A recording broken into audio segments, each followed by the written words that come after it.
सोचिए, एक crypto currency, एक पूरा का पूरा फाइनेंशियल सिस्टम जिसे कोई इंसान नहीं बल्कि पूरी तरह से एक आर्टिफिशियल इंटेलिजेंस चला रहा हो। इसका नाम है AIPF। तो चलिए आज इसकी तह तक जाते हैं, देखते हैं कि इस दावे में आखिर कितना दम है। हमारा मकसद बस ये समझना है कि ये क्या सच में डीफाई का भविष्य हो सकता है या फिर ये सिर्फ एक और बड़ा वादा है। और जो सोच में इसका सबसे बड़ा, सबसे आकर्षक दावा है वो यही है कि इसमें इंसानी दखलंदाजी जीरो है। जीरो मतलब कैसे? सोच के मुताबिक इसे बनाने वालों ने इसे बनाकर छोड़ दिया, अपना मालिकाना हक भी वो भी छोड़ दिया और स्मार्ट कॉन्ट्रैक्ट को एक ऐसे 00 एड्रेस पर भेज दिया जिसे कोई कंट्रोल ही नहीं कर सकता। अच्छा, तो मतलब कोई CEO नहीं, कोई टीम नहीं जो रातों रात नियम बदल दे। बिल्कुल, कोई लालच या डर में आकर फैसले नहीं ले सकता। एक बार जो नियम बना दिए वो बन गए, सब कुछ AI के हवाले। लिक्विडिटी से लेके सप्लाई तक सब कुछ ऑटोमेटेड। और मजे की बात यह है कि ये कोई एक अकेला AI नहीं है। तो फिर प्रेजेंटेशन के हिसाब से ये असल में 5 अलग अलग AI का एक ग्रुप है, एक टीम है जो मिलकर काम करती है। 5 AI मतलब एक तरह की AI कमेटी या डिजिटल कैबिनेट? हाँ, बिल्कुल सही शब्द है, एक डिजिटल कैबिनेट। और हर AI को एक खास जिम्मेदारी दी गई है। दिलचस्प है। तो इस कैबिनेट में कौन-कौन है और किसके पास क्या काम है? तो देखिए, हर AI क्रिप्टो की एक क्लासिक समस्या को सुलझाने के लिए बनाया गया है। ठीक है। जो पहला AI है उसे NE कहते हैं। NE? हाँ, ये एक तरह से सिस्टम का सेंट्रल बैंक है।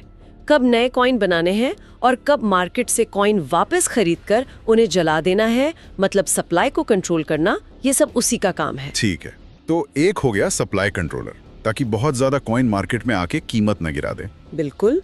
फिर दूसरा AI है ALS। ये एक 24/7 काम करने वाला ट्रेडर है। इसका एक ही काम है बाजार में पैनिक को रोकना। पैनिक को रोकना? वो कैसे? जैसे ही लोग बेचना शुरू करते हैं, ये खरीदना शुरू कर देता है, और जब लोग ज्यादा खरीदने लगते हैं तो ये सप्लाई मैनेज करता है। सोर्स का दावा है कि इसकी वजह से कीमत में अचानक बड़े उतार चढ़ाव नहीं आते। एक मिनट, अगर AI बाजार को इतना संतुलित कर रहा है तो क्या इसका ये मतलब नहीं कि वो बहुत ज्यादा मुनाफा कमाने से भी रोकेगा? क्या ये स्थिरता के लिए हाई रिटर्न की संभावना को खत्म कर देता है? ये बहुत अच्छा सवाल है, और थ्योरी के हिसाब से हाँ, ये बेतहाशा उछाल को भी रोकेगा और भारी गिरावट को भी। इसका लक्ष्य है एक स्थिर विकास, रातों रात 100 गुना वाला रिटर्न नहीं। ठीक है, तो 2 AI हो गए, आगे? तीसरा है ARIP, जो एक तरह का रोबो इन्वेस्टर है। जो लोग पैसा लगाते हैं उनके रिवॉर्ड्स को ये अपने आप री इन्वेस्ट करता रहता है, ताकि कंपाउंडिंग का फायदा मिले। जी हाँ।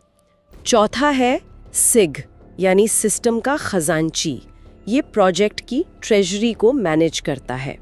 और पांचवा ALP, हर 12 घंटे में ये हिसाब लगाता है कि अगले साइकिल में कितने नए कॉइन्स बाजार में छोड़े जाएंगे। तो एक सप्लाई कंट्रोलर, दूसरा मार्केट स्टेबलाइजर, तीसरा रोबो इन्वेस्टर, चौथा खजांची। ये वाकई एक पूरी डिजिटल सरकार जैसा लग रहा है ना? तो अब सवाल ये उठता है कि आम इंसान इस सरकार का हिस्सा कैसे बन सकता है? इसमें निवेश कैसे होता है? इसका तरीका है स्टेकिंग।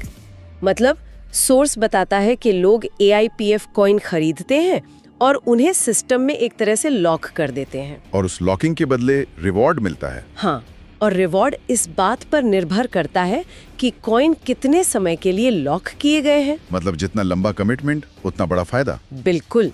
सोर्स के मुताबिक एक फ्लेक्सिबल प्लान है जिसमें आप अपना मूलधन कभी भी निकाल सकते हैं।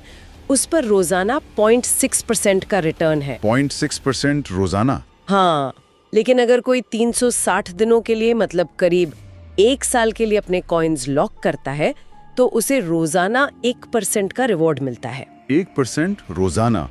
और वो भी कंपाउंड होता होगा? हाँ, हर 12 घंटे में ऑटोमेटिकली कंपाउंड होता है। ये आंकड़े सुनने में बहुत बड़े लगते हैं। प्रेजेंटेशन में इसका कोई उदाहरण दिया है क्या? दिया है, और वो उदाहरण बहुत प्रभावशाली है। सोर्स कहता है कि अगर कोई 100 कॉइन 1 साल के लिए 1% रोजाना पर स्टेक करता है तो कंपाउंडिंग की वजह से साल के अंत में उसके पास 100 कॉइन नहीं, कितने? 3627 कॉइन होंगे। क्या बात है! मतलब सिर्फ कॉइन्स की संख्या में 36 गुना की बढ़ोतरी। इसमें कॉइन की कीमत में होने वाली बढ़ोतरी तो शामिल ही नहीं है। बिल्कुल। 36 गुना? यहाँ एक नेटवर्किंग पहलू है। सोर्स इसे प्राइम नेटवर्क रिवॉर्ड कहता है। Prime network reward. हाँ, अगर आप किसी को सीधे अपने रेफरेंस से जोड़ते हैं तो आपको उनके रोजाना के रिटर्न का 10% मिलेगा। अच्छा, मतलब सिर्फ एक बार नहीं? नहीं, हमेशा के लिए। जब तक वो कमाते रहेंगे आपको मिलता रहेगा। तो ये सिर्फ खुद के निवेश पर रिटर्न नहीं है, बल्कि दूसरों को सिस्टम में लाने पर भी कमाई का एक जरिया है। बिल्कुल, और ये यहीं खत्म नहीं होता। इसके अलावा एक पूरी मल्टी लेवल टीम संरचना है। अरे वाह। हाँ, जिसमें नोवा, वाइब, कोर जैसे रैंक्स हैं जो 15 लेवल तक गहरी जाती हैं। जैसे जैसे आपकी टीम का बिजनेस बढ़ता है, आपकी रैंक बढ़ती है और आपको अपनी पूरी टीम के रिटर्न पर 1% मिलना शुरू हो जाता है। और यहीं पर इस प्रोजेक्ट का सबसे जटिल और सोर्स के अनुसार सबसे अनोखा मैकेनिज्म सामने आता है। उन्होंने कीमत को गिरने से रोकने के लिए 2 स्तरीय सुरक्षा बनाई है। अच्छा, पहला क्या है? पहला है विड्रॉल सिस्टम। ठीक है, मान लीजिए मैंने 1000 कॉइन 1 साल के लिए लॉक कर दिए। 1 साल बाद कंपाउंडिंग की वजह से वो 36,000 हो गए। अब मैं अपनी कमाई निकालना चाहता हूँ, क्या होता है? हाँ, तो जैसे ही आप विड्रॉ बटन दबाते हैं, खेल शुरू होता है। सिस्टम आपसे पूछता है कि आप कितनी जल्दी पैसा चाहते हैं। मतलब? अगर आपको तुरंत निकासी चाहिए तो आपको 20% की भारी भरकम फीस देनी होगी। 20%? जी हाँ, लेकिन अगर आप 60 दिन इंतजार करने के लिए तैयार हैं तो ये फीस 0 हो जाती है और बीच में अलग अलग दिनों के लिए अलग अलग फीस है। तो धीरे धीरे पैसे रिलीज करने का लॉजिक तो समझ आता है, ताकि मार्केट में अचानक सप्लाई ना बढ़े। लेकिन 60 दिन तक इंतजार कौन करेगा? ये एक तरह से सिस्टम को स्थिर रखने का तरीका है। लेकिन सबसे जरूरी बात ये है कि आप कोई भी विकल्प चुने, पैसा आपको एक साथ कभी नहीं मिलता। अच्छा। वो रोजाना छोटी छोटी किश्तों में रिलीज होता है। अगर आपने 10 दिन का विकल्प चुना तो आपकी कुल रकम 10 दिनों में बराबर हिस्सों में आपके वॉलेट में आएगी, ताकि बाजार में कभी भी एक साथ बड़ी बिकवाली का दबाव न बने। बिल्कुल ठीक है, यहाँ तक तो सब ठीक था, लेकिन अब वो हिस्सा आता है, ये टर्बो स्वैप। हाँ, तो चलिए देखते हैं हम इसे कुछ मिनटों में समझ पाते हैं या नहीं। कोशिश करते हैं। ये वाकई थोड़ा घुमावदार है। तो मान लीजिए आपकी निकाली हुई राशि किश्तों में आपकी एक खास टर्बो वॉलेट में आ गई है। ठीक है। अब आप उसे असल में बेचना चाहते हैं, मतलब AIPF को USDT जैसे स्टेबल कॉइन में बदलना चाहते हैं। ठीक है। यहीं पर टर्बो स्वैप काम आता है।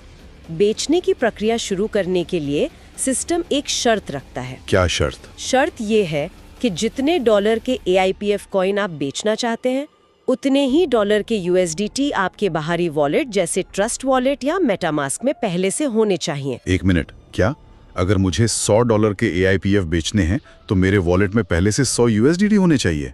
ये तो बड़ा अजीब है। मैं तो USDT पाना चाहता हूँ, देना क्यों पड़ेगा? यही तो सारा खेल है। इसे ऐसे समझिए जैसे ये एक खरीदो एक बेचो का नियम है। एक खरीदो एक बेचो? हाँ, जैसे ही आप $100 के AIPF बेचने की प्रक्रिया शुरू करते हैं, सिस्टम आपके बाहरी वॉलेट से वो 100 USDT लेता है और तुरंत खुले बाजार से $100 के AIPF कॉइन खरीद लेता है। ठीक है। और इन खरीदे हुए कॉइन्स को 12 घंटे के लिए लॉक कर दिया जाता है। हाँ। और सिर्फ इस खरीद के पूरे होने के बाद ही आपके वो मूल $100 के AIPF, जिन्हें आप शुरू से बेचना चाहते थे, अब बिकने के लिए रिलीज होते हैं। अरे बाप रे। सोर्स ने डेक्स स्कैनर और डेक्स टूल्स जैसे प्लेटफॉर्म्स का हवाला दिया है।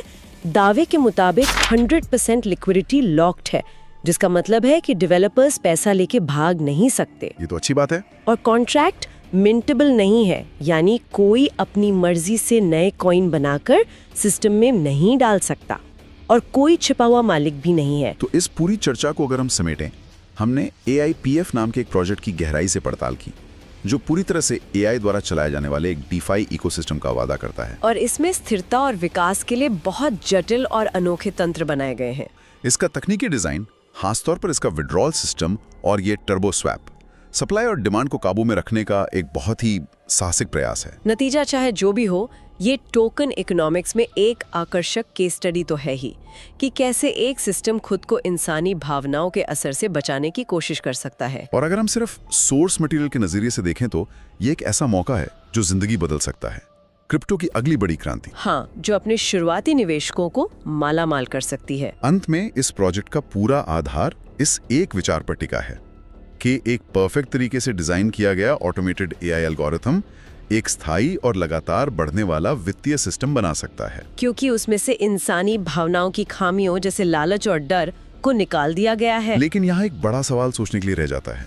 क्या होता है जब इंसान जो भारी रिटर्न कमाने की इच्छा से भरे हुए हैं इस परफेक्ट सिस्टम के साथ इंटरेक्ट करते हैं? क्या कोई भी एल्गोरिथम, चाहे वो कितना भी इंटेलिजेंट क्यों ना हो, सच में इंसानी लालच और घबराहट की अप्रत्याशितता का हिसाब रख सकता है? खासकर तब जब पूरी दुनिया का असली पैसा दांव पर लगा हो।